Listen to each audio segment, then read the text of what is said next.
welcome to our distinguished speaker guest lecture series today.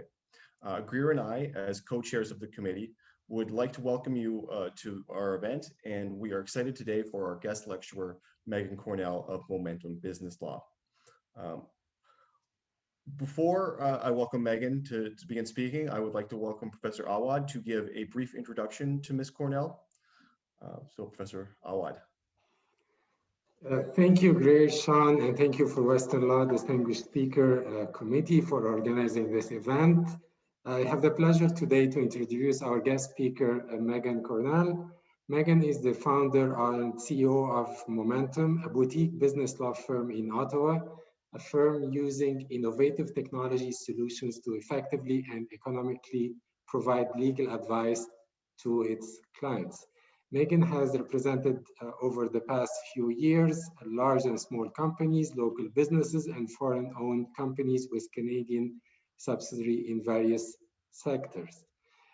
Megan today will share her insights on the innovation in the legal practice and the different ways lawyers can provide legal advice to improve their client experience with what we are calling, or what I am calling, the Momentum Way. Megan will provide some recommendation on how future lawyers should be prepared to join the legal profession. I will invite you all to welcome with me Megan virtually to Western Law, and looking forward to your presentation. The floor is yours, Megan.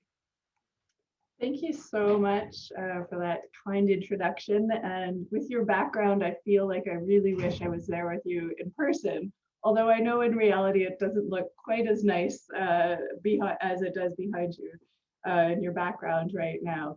I can assure you it's colder in Ottawa. Wherever you are, it's usually colder in Ottawa. So thanks so much for having me. And I'm going to talk to you a bit about our vision of how we approach innovation by really focusing on the customer experience. And I'm going to have a slide show with you because it's a little more interesting than just watching me. So does everyone have my slides now? You would think, you know, this long into doing Zoom webinars, everyone would be comfortable, but nonetheless, there's always room for technical problems.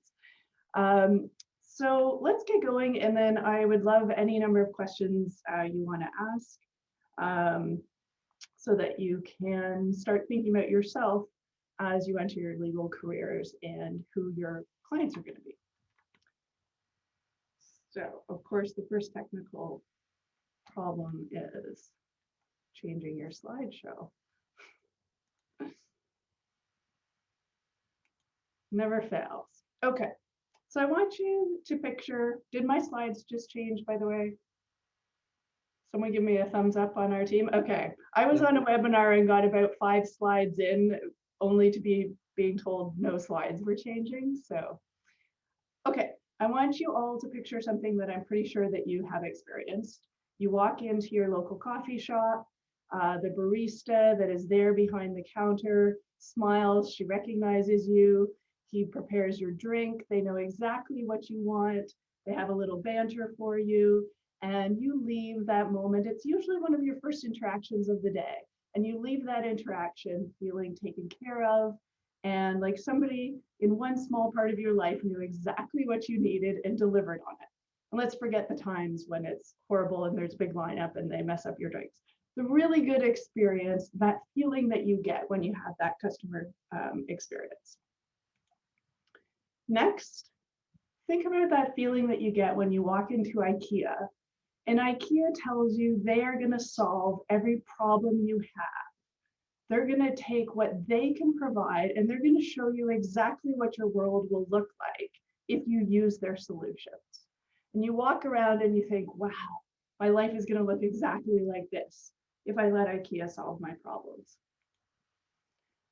Picture that feeling that you have when you open an app that really understands you. It was easy to sign up for. It's got a great user interface. You could pay for it online. It wasn't complicated. It allowed you to swipe left or swipe right. It knew exactly what you wanted and delivered it to you. And picture that feeling when you turn on the TV and someone says to you, you can watch whatever you want, whenever you want to watch it. You select, and you know what? We'll even help you. We'll look at what you did and we'll make some suggestions about some other things that you might be interested in. All of these customer service experiences are things that we have grown to adjust to in our own personal lives. And yet, as lawyers, we think they simply don't apply to us. We don't have any responsibilities to our customers to deliver any kind of experience that echoes any of the feelings that I just described.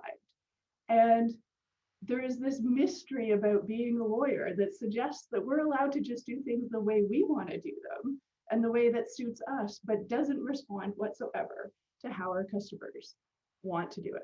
So we're going to talk today about the thing you don't learn in law school. And this is not remotely an attack on law schools. This isn't their job. They're not here to teach us to be customer service representatives. But because of that, you need to pick it up somewhere else. And the great news is probably you've had jobs throughout your life and roles throughout your life, unless you were extremely lucky, that you can draw on to provide all those unique experiences that you want your customers as a law firm to have. So that's what we're talking about today. So let me put it in a bit of context, give you a brief history of Momentum. So Momentum was formed about 6 years ago now. I left a mid-sized firm in Ottawa, about 60 lawyers, 8 years ago now, with a vision that I knew I wanted to do something different, wanted to create something a little bit more interesting. I didn't really know what that meant yet. The interesting thing is, from 8 years until now, the tools that legal tech has provided have really revolutionized what we can deliver, especially if you put a customer service lens on it. So 8 years ago, the ability that I had to start delivering on these things was very different. And one of the big differentiators is the cloud. Now, I really got confused about the concept of the cloud for a long time because I thought, well, isn't the cloud just the internet? Well, the real differentiator there is that they started selling software in single licenses to small law firms. So you could leave and you could set up your own practice and buy sophisticated software that at the law firm I used to work at would cost hundreds of thousands of dollars and take 3 years of a procurement cycle, let alone the change implementation with all those users. And I could buy it for $50 a month. And so that has really, everything I'm going to talk about today, you can actually do as a solo practitioner. You can also implement it in a large law firm, and you should. And I hope that you, as people just embarking on your legal careers, will take these principles with you. And even if you don't have the immediate ability to implement them at the firm where you work, to start asking questions about how you can do that. So Momentum, as it is now, has been around for about 6 years, and we are across Ontario. Sort of GTA and Ottawa are our two main locations for people. But if we have proven anything in the last year, it's that our people can be anywhere. And some of our team members have been working internationally, and no one knows, so long as they're here when Ontarians want to do business, we're good with that. Okay, so a lot of what we frame at Momentum is something that's based around Simon Sinek's concept of why. I won't play the video, which is, I often do at this stage of talking about understanding innovation, but I do encourage you to go to YouTube if you haven't seen it and take a watch of his video on the concept of knowing your why. And it's really, really important, I think, to any professional to understand why you're doing things. And that is at the core of everything that we do for innovation at Momentum, is understanding why we're doing it. And I'll tell you who that's important for. It's really important for me. I have a love of software that is irrational. I love to buy software. I will find a problem and say, software can solve it more often than not. And I drive my team crazy because of that. And so I have to continually pull myself back and say, why are we doing this? What's the core of what we're trying to solve? What are we trying to do? It doesn't matter that it's a shiny, fun new tool. that people are talking about on Clubhouse, I need to understand why I would implement it, and then from there work to what it would mean to our customers. So our why at Momentum 6 years ago, and it continues to be the case, is really creating a law firm. It makes me sound really old if I say the law firm of the future, but luckily I'm in a profession that's full of a whole bunch of really old people. And when you say the law firm of the future, it's actually meaningful to them. To you, that should mean the idea of really creating something that gets away from how we've done things in the past. Because I can assure you that our customers, our clients, couldn't care less how things were done in the past. No answer ever for them is, we do it this way because it's all how we've always done it. No customer would ever want to hear that. And I think you probably have enough sense that you would never answer the question that way. The problem is that you keep doing things, or our profession keeps doing things, because that's how we've always done them. So this is our why. We really, really wanted to set out to create a customer-centric law firm.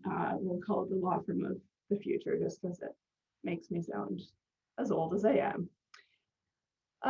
So our, sorry, my video is covering up a couple of my words here, so I've just shifted everyone around. So our what, when you look at those circles, our what is vastly improved client experience, improve our profit margins, because newsflash, if no one's mentioned this to you, law is a business. We don't exist for very long, no matter what kind of law you practice, if you don't observe the fact that you're a business, and you need to be profitable, unless of course you go work for the government. And we also, through all of that, want to improve our team experience as well. So what we're really here to talk about today, though, is our how, and that's our client-centered practice. So we're going to cover off 4 things today. Client development is in brackets because we're not going to talk about that. That can be an entire presentation on all the great ways that exist now to develop your client base. We're not going to go into that today, although it's equally important. We're going to talk about client conversion, relationship management, workflow management, and then fees and billings are kind of a little aside at the end. But really the core of our innovation exists on those 2, 3, and 4 points there. So let's start with client conversion. One of the first, and by client conversion, I mean turning somebody from a phone call or an email or some initial engagement where they're asking you if you can help them into being a client. So this is one of obviously the most important things that a law firm does, is take someone who has a legal issue and provide a solution for them, but they've got to become our client first. And so that's in business development called client conversion. So the first thing that we've done is really set up around clarity of purpose, and that's, we create project plans for clients. So I have a nice graphic for you because it's just, it's a series of automations we have behind the scenes that we plug in various bits of project plan, but a client needs to know what you're going to do for them. And everything I'm going to talk about is business law oriented, obviously, but this can apply to family law, it can apply to wills and estates, it can apply to real estate, it can apply to civil litigation, pretty much every kind of law. What I'm going to talk about, everything applies to it. Some of the tools we use are business law specific, but there's other tools for other areas of law. So we create a project plan where we indicate to the client the pieces we're going to do for them, and the at the end of the day, a quote once that project plan is firmed up. And what that does is from day one, it helps establish our credibility with the client, that we know exactly what we're going to do for them. They know what's involved, and that helps substantiate the quote that we're providing. So then we move on to the all-important intake process. So that's mostly done by email.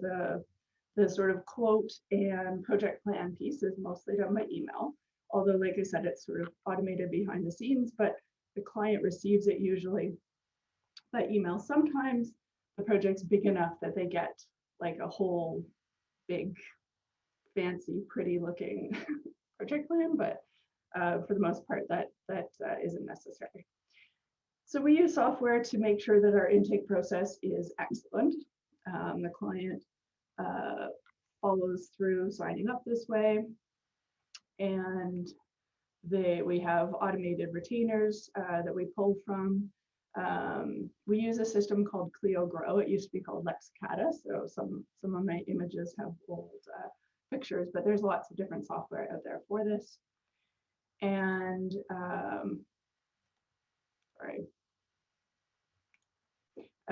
that process is all very smooth.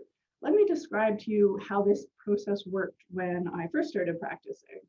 And it continues to work this way at a lot of law firms. Somebody would call the law firm number and get somebody whose job it is to answer the phone.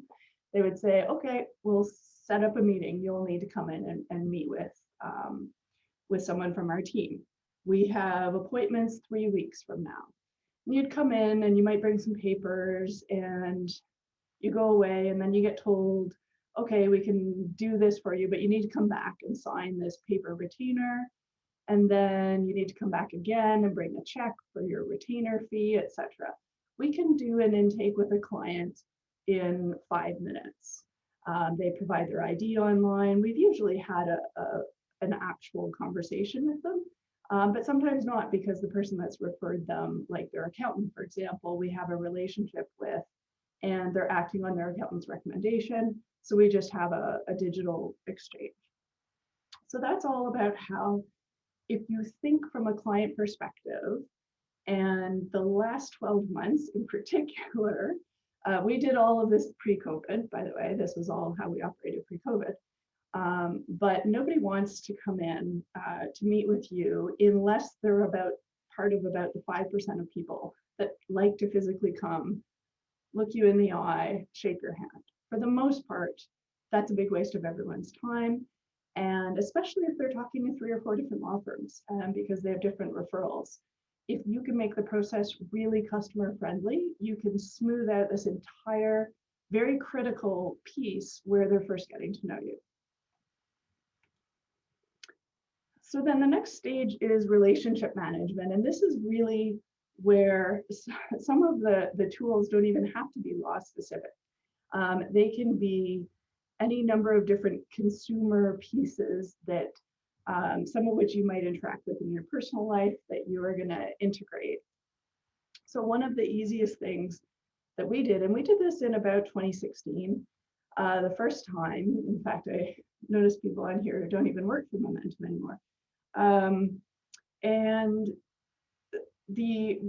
still in 2020, when I've done this presentation last year, lawyers are shocked that we would turn our calendar over to our clients to book appointments. That probably doesn't shock a single one of you listening to me, because you can't even imagine having 25 emails back and forth to book an appointment with somebody, unless it's maybe your doctor. But for the most part, the rest of the world had moved way past this concept. And yet lawyers still to this day often are terrified of opening their calendar to people. So we have a really highly automated way for people to book meetings with specific people or specific types of meetings. And I'm sad to say this is still slightly innovative, and it's embarrassing to me sometimes to talk about some of this stuff as innovative and wonder if people are saying there's no way that's innovative. Sadly, it is. I kept this slide because this dates back to how long we've been doing virtual meetings. I'm not sure Join Me even exists anymore. We started virtual meetings around 2016, I guess.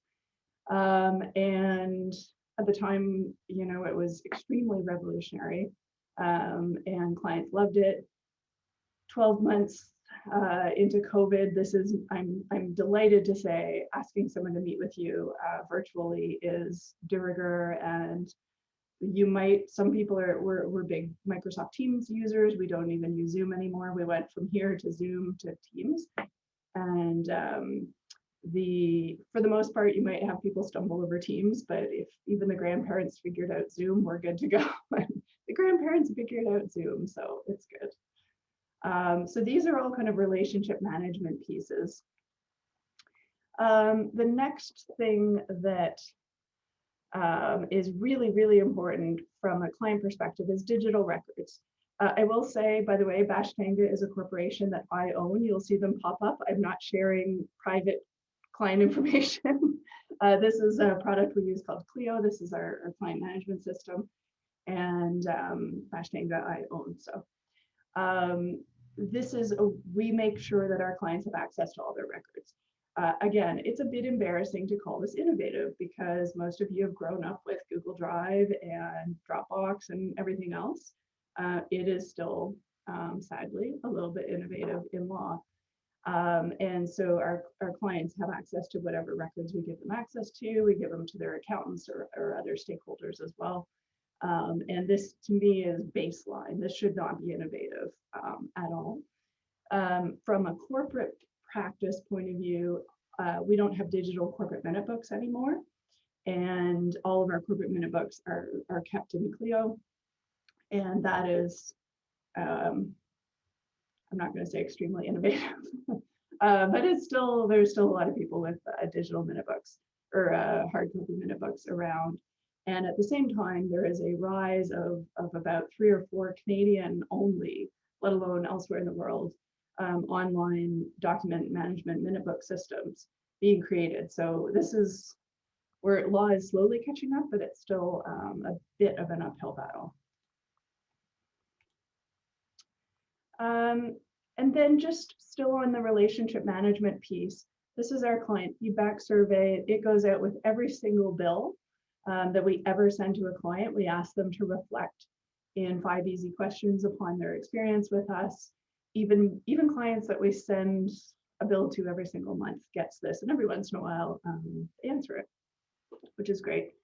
That's really important for communication to be a two-way street. This is a little bit of a dated slide as well, but it just goes to the point of, regardless of what area you practice, making sure that you're communicating with both clients and potential clients in a way that they want to receive communications.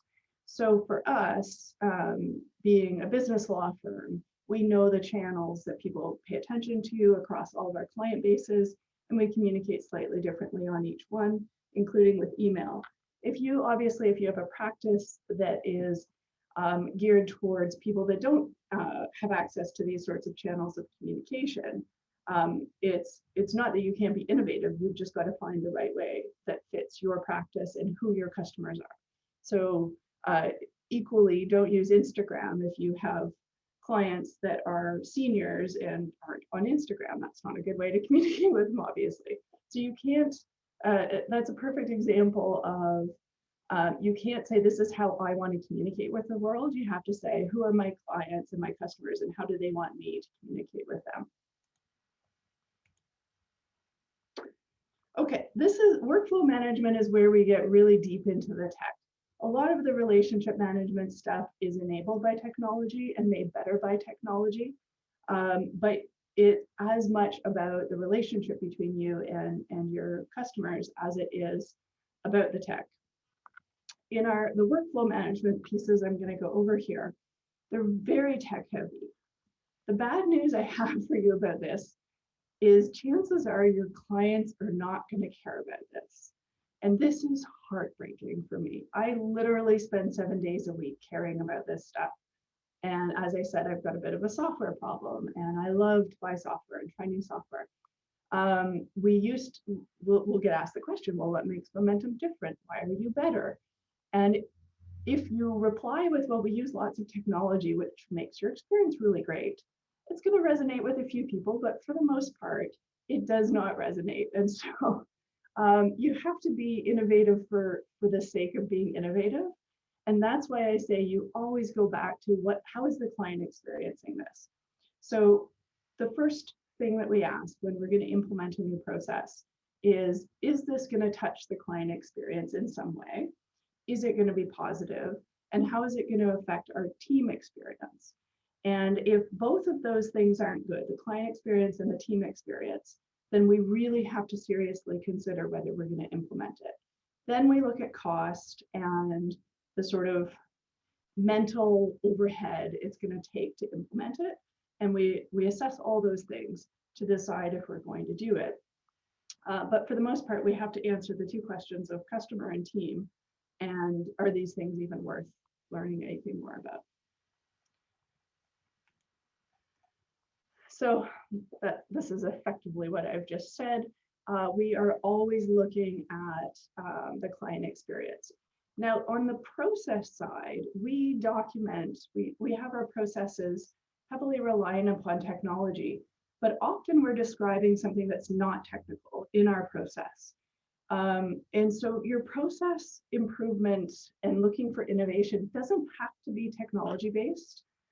You're probably recording it and utilizing some technology to make sure you're following the process, but don't assume that process improvement is about technology, because depending upon your practice and the little thing that you're trying to fix, it may be just about who makes a phone call, or when does something happen in the workflow. So sometimes that process piece, and it can be innovation, small I innovation as well, but it doesn't always have to be technology based. So point one is, as I mentioned, we are extremely heavy Teams users, and this is a stock image. Northwind Traders is not one of our clients. So we use Teams to improve our team experience. That's why they call it Teams. And we were using this pre-COVID, but since COVID, we have run our firm 100% digitally. I am at the office, as you can see, my fun wall behind us. But most of our team never darkens the door of an office, and they will not regularly, probably ever again. We'll just come together when we need to come together. And the way we have managed to do this, including onboarding law students completely virtually, is really through a communication platform like Teams. And to my knowledge, nothing comes close to Teams. So I'm not even going to try and sell you on the alternatives, because for $17 per user per month, Microsoft Office Suite is like crazy to be using anything else, including G Suite. Sorry for all the Google users. I know Google is like the sort of the techie alternative thing, but think about who Google is and what they do with your information. They're not the techie alternative. They're just another huge company like Microsoft. But anyway, Teams is with them. So in terms of that process documentation that I mentioned, there's lots of different ways to do that. We use Clio Grow, which is the product that used to be called Lexicata, but you can also use lots of other things. So Microsoft has a platform called Planner. Trello is the other logo that's there. They all have great sort of workflows that you can duplicate, but Clio Grow is for a legal practice, regardless what kind of law you practice. Kind of the best in the industry, in my opinion. And that's because we can automate template emails, template documents. It's not just a checklist of what you need to do. It is a series of things that you can build templates into as well. This is an example of one. See, our friend Bashtanga is back. Bashtanga was incorporated many years ago, but we're pretending we're going to incorporate Bashtanga today. And this is a small portion of the checklist that's related to incorporating a company at Momentum. And so a very basic thing that lots of people go and do on their own, I think has 32 steps in our workflow. So that starts with things like an incorporation questionnaire, which is a pre-built form. It has template emails. It tells the users exactly what to do and where. So this is the sort of thing that you can do. Does the client experience this directly? They experience little bits of it as it goes. So for example, when, well, number one, they experience the fact that this is done right every single time. Nobody can mess this up if they follow our checklist. So that is something they don't realize they're experiencing, but they do experience it. No communication piece is left to chance because it's all templated. So we know exactly what we want to say to the client at what point in the transaction. We never forget. We tell them, you now have responsibility to X, Y, and Z. We can't forget because it's in our template. So they're not necessarily directly experiencing it, and they're not usually incorporating, 25 companies with us all at the same time. So this is probably the only company they're ever going to incorporate, but they are receiving this great workflow because we've invested the time in doing this. And by the way, none of this is out of the box. You have to create it all yourself for your own practices. On that form piece, we templated again, partly so that our team is always collecting the right information, partly because it streamlines the process for our clients. So this is a questionnaire they fill out for what they want in the shareholders agreement. Each question has an explanation for them. So it has two effects. One, it lets them have some ownership of the process and have some little explanations about the different pieces that we're introducing to them. It lets them reflect on it so they don't have to kind of be in a high pressure situation answering questions for us. And they can discuss it amongst themselves. In this case, you would have multiple people contributing to it. And on our end, it allows us to provide a more complete process, because again, we don't forget questions that we should have asked them. And two, it allows us to provide it at a lower price point, because we have streamlined that process, so it takes us less time to do this. Not that innovation should be focused on lowering cost, but it's certainly an access to justice issue that is just as prevalent in business law as it is in other kinds of law. So the more you can streamline things, the more chance you have to make pass some of that efficiency on. Your team is happy because you're making their workflow more pleasant, and then the client is happy because you're providing it at a more affordable more affordable price point potentially. So then we get into document automation. Obviously, there's a million different ways we can do document automation, and we've tried many of them. I would say about document automation, depending upon where you first experienced this, whether it is in a solo firm of your own someday, where you have control over it, or whether you're at a big firm that's using enterprise software to do this. It is great. It will get you probably on a standard document 70% of where you need to go. And so document automation is absolutely worth the investment on our end as professionals, but it does not replace, and it cannot replace, the thought that we put into it. And that's where what we're hired to do, which is advice, comes in. And the good news is that's why your law degree is useful and helpful and worth the tens of thousands of dollars you've just invested in it. Otherwise, we might as well all go and use one of the completely do-it-yourself online platforms. What the client really needs from us is that extra 30% where we help guide them, regardless of whether it is civil litigation or business law or wills and estates. So the great news about all of that is the robots aren't coming for our jobs. The kind of bad news about it is that it takes you a lot of years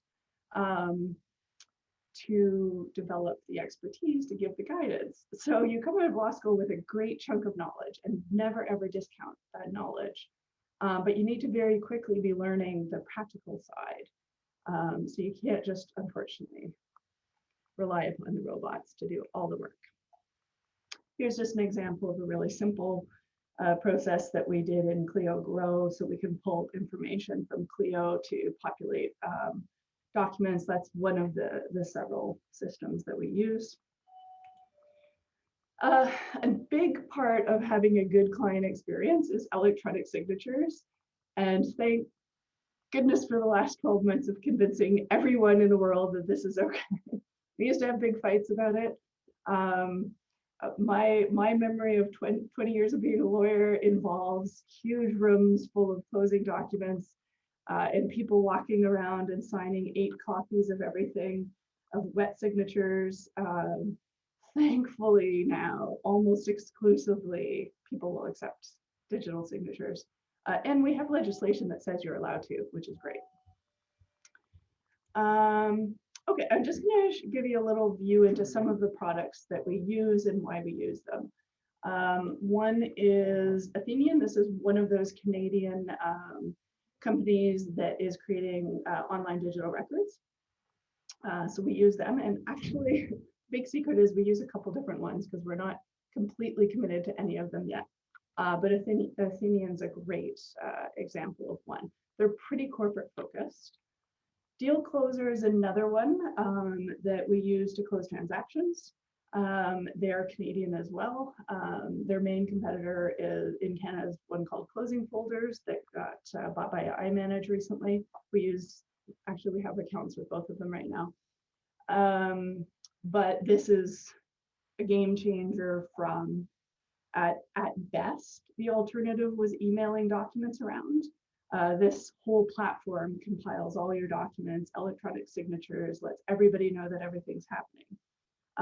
And, you know, we closed a transaction in the last month with counsel on the other side of the transaction that was in his mid-70s.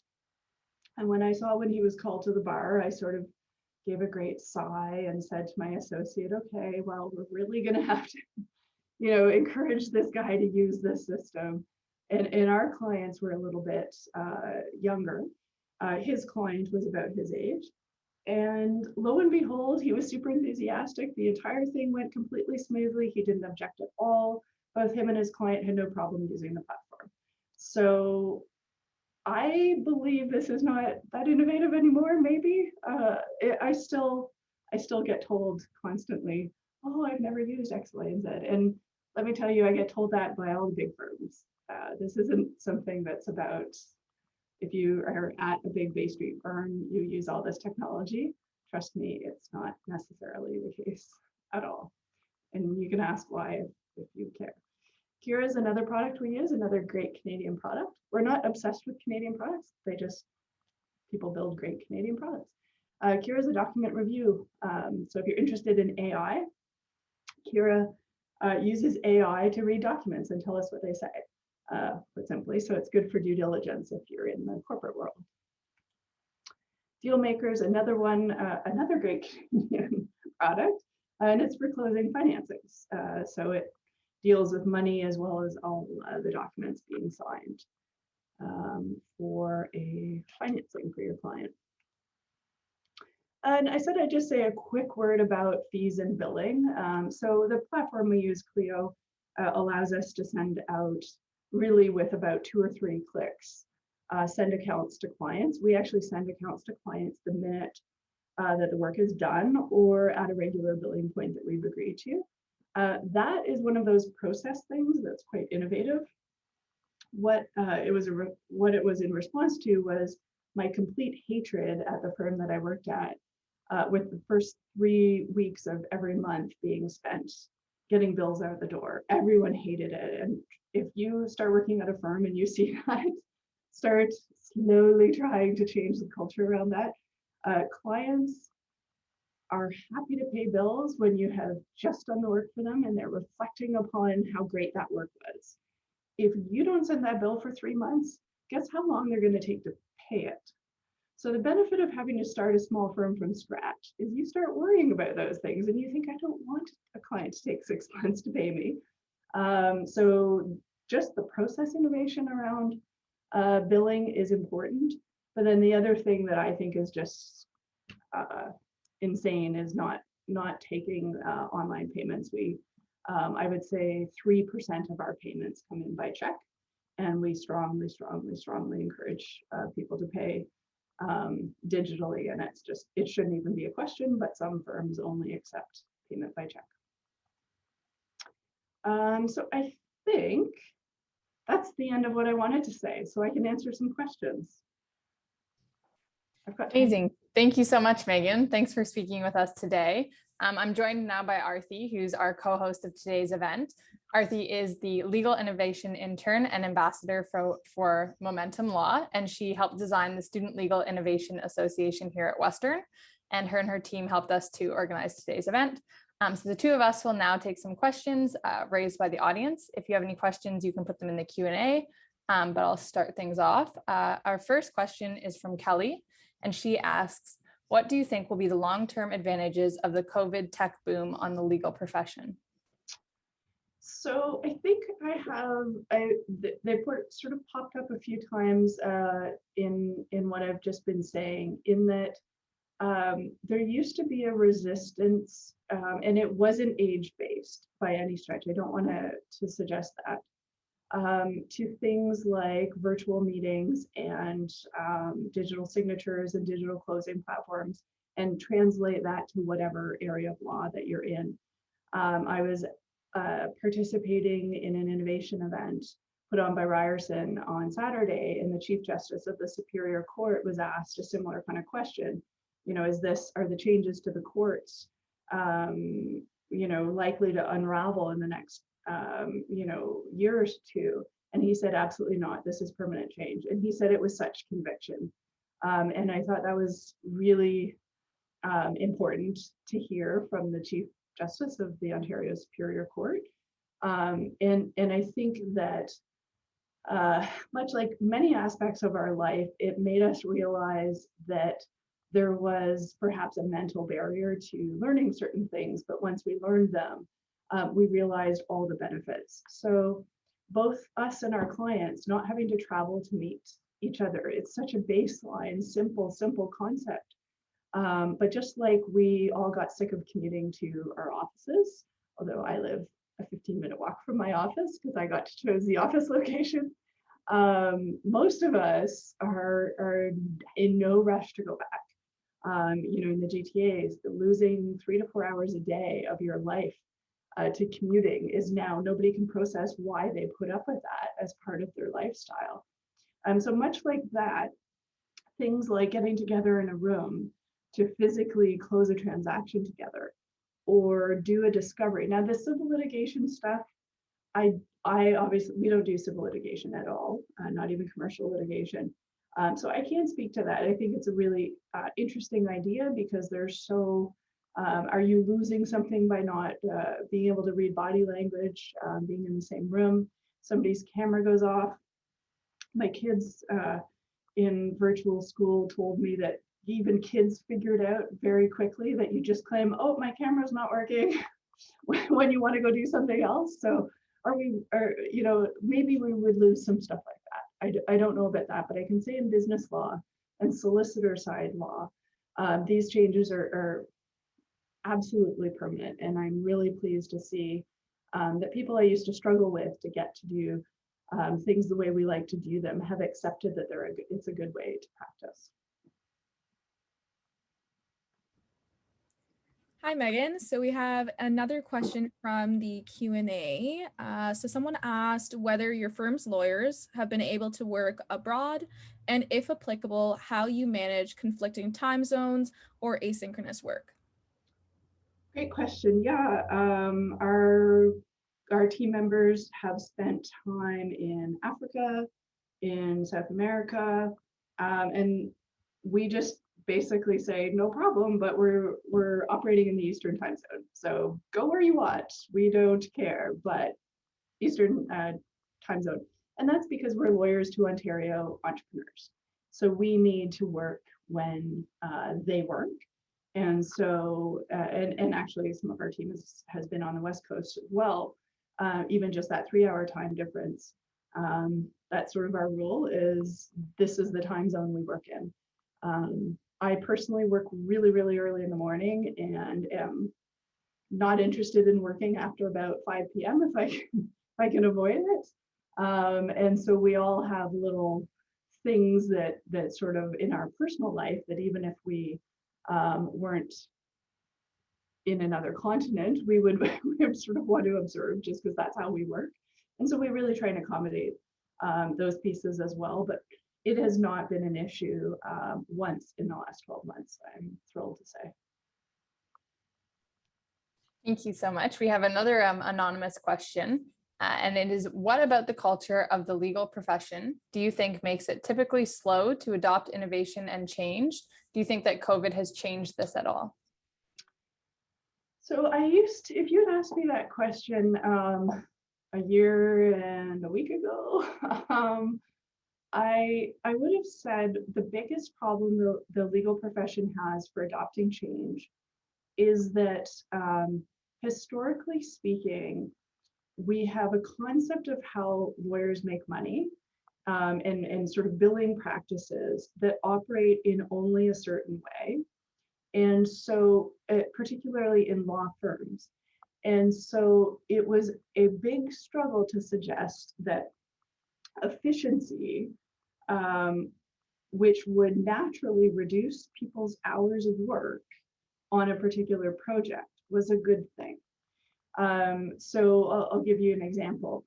A large firm here in Ottawa, a couple of years ago, we were doing a transaction. The lawyer was 2 years junior to me. I've known him for many, many years.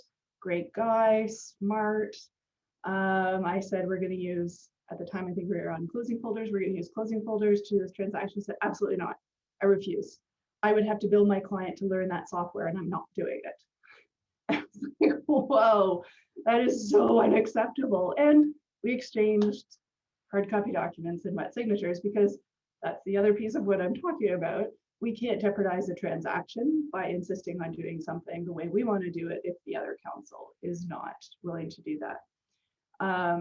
Over the last 12 months, that has never happened.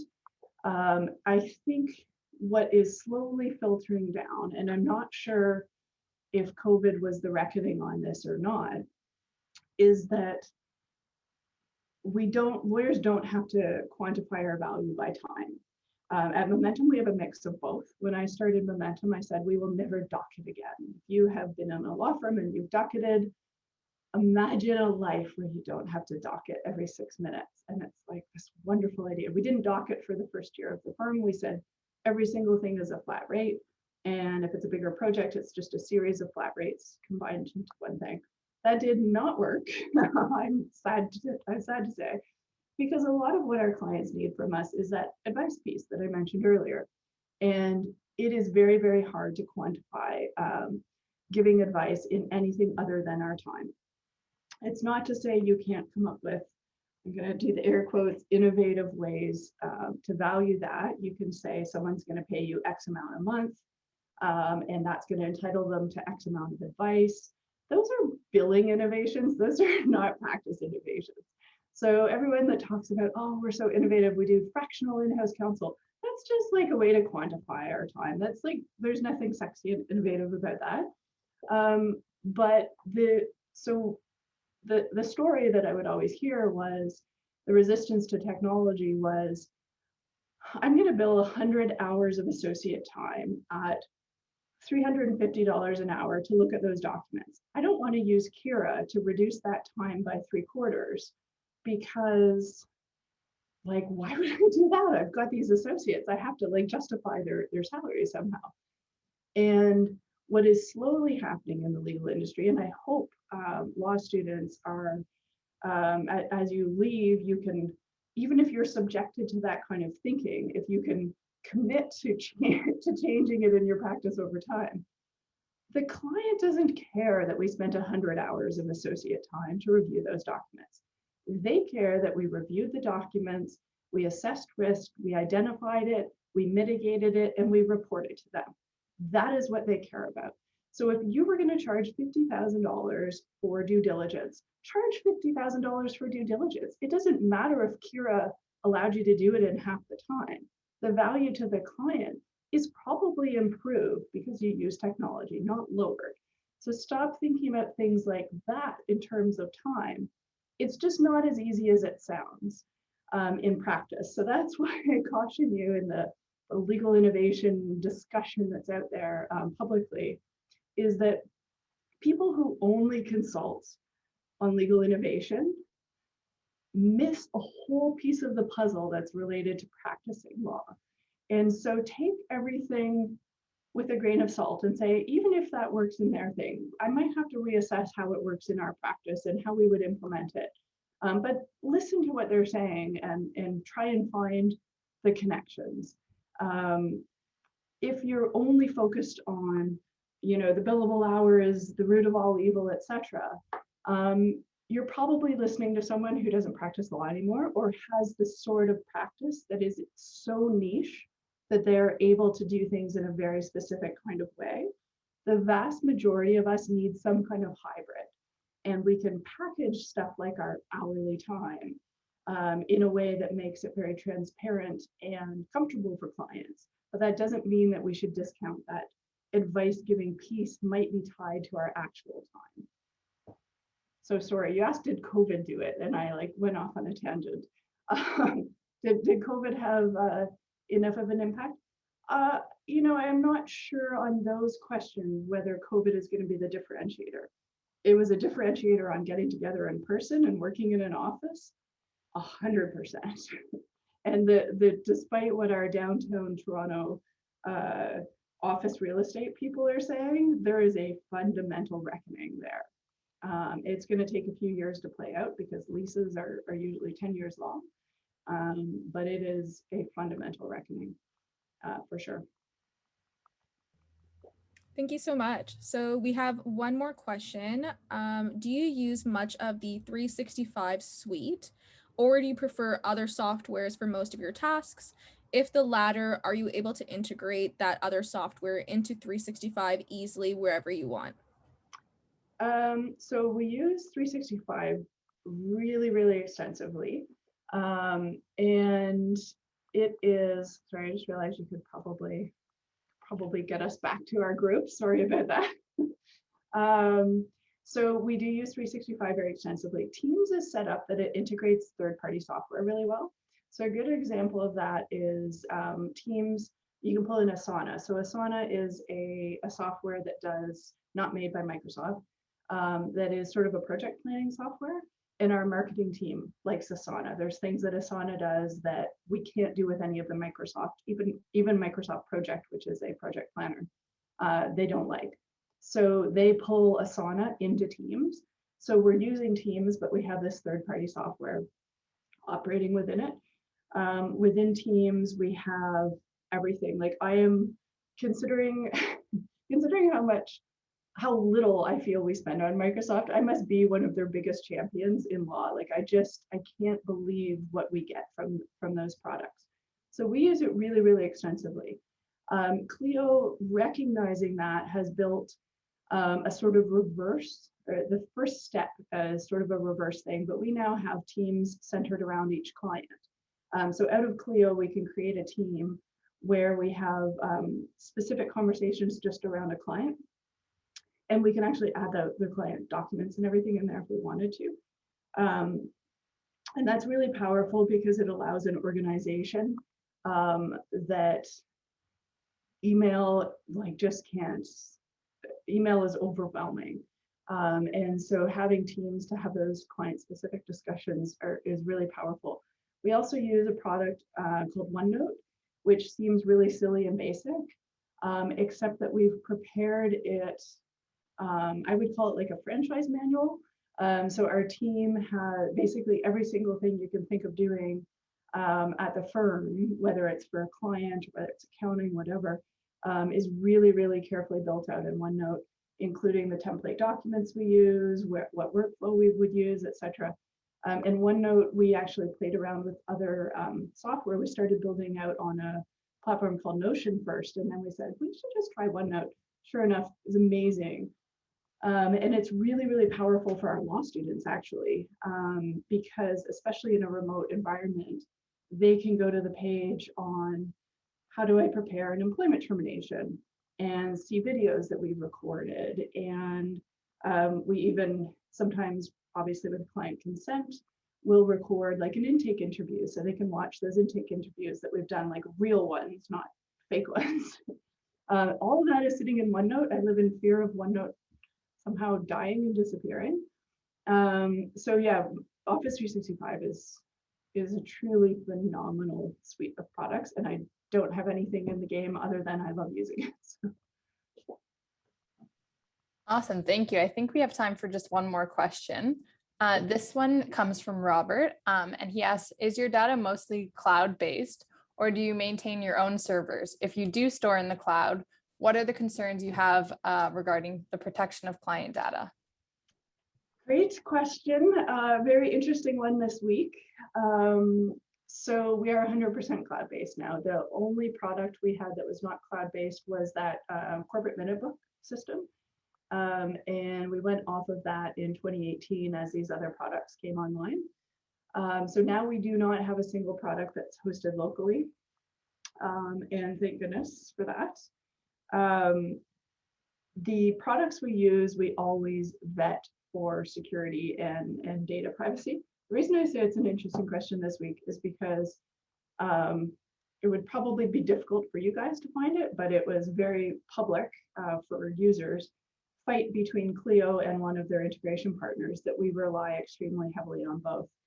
And the partner is the one that does our data backup. So this exploded, and for 48 hours, nobody could use this integration partner because they had this very public, very big fight, and we're pointing fingers at each other about security. We are very confident that security is one of Clio's #1 considerations, and pretty much anything. Another big player in the space is NetDocuments. They're obsessive about their security. A good example, though, of where we've had to second guess stuff is we used to collect client information. In fact, one of my images, because it's prettier than the one that we use now, was of a form that we used to use to collect client information on a product called Typeform. And Typeform had a big data breach. And we luckily only had to report it to the period of time that it could have happened in. We only had to report it to a couple people, and it was stuff like their incorporation information. So it wasn't, wasn't like we had publicly traded company private information. It was stuff that it was actually, by the time we had to report it, public information. But nonetheless, that freaked us out enough that Typeform wasn't, because Typeform wasn't created for lawyers, that it didn't have security high enough up its list for our comfort level. So we went off it and now use the Clio forms, even though they don't look quite as pretty. Thank you so much, Megan.